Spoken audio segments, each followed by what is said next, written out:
just curious what questions you have about the whole process of improvisation. And what would you like to know? I guess when you're, considering improvising in like different period style or specifically in the style composer, like what different things are you thinking about? Yeah, the approach that I've taken is to try to educate myself as similarly as I can to those who invented that style. And that's why with Italian Parlamento, it's kind of the foundation of all Baroque music.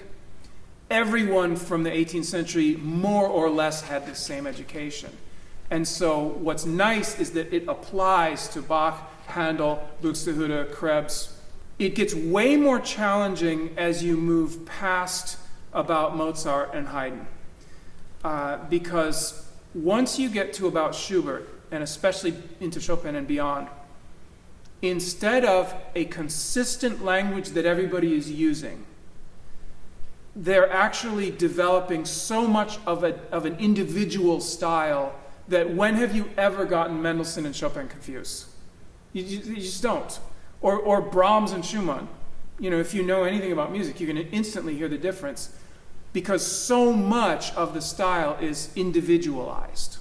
So it's very hard to generalize about 19th century Romantic music. What would just a generic 19th century Romantic composer do? It's very hard to answer that question, actually, okay, and play something that sounds cool.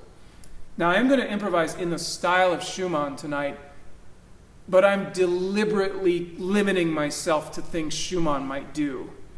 And it's not really something you can then extrapolate to the rest of the century. So for every style, every harmonic language, textural and rhythmic language, there are different rules, and you have to immerse yourself in those. And that's why the Baroque is the easiest, because everybody was playing out of the same rule book. And so if I do this,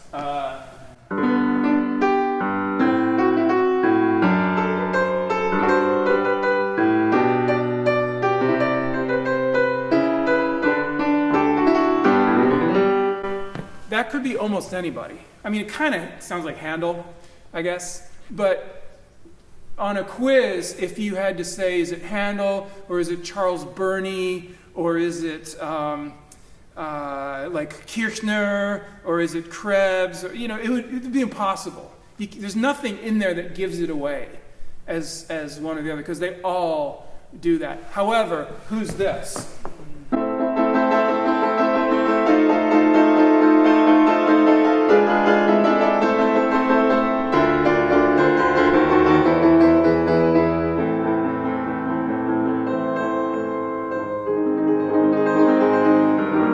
Who's that? Schubert, absolutely Schubert. Repeated triplet chords, big dramatic augmented sixth chords, sudden shift of texture with a big melody on top. It's absolutely Schubert.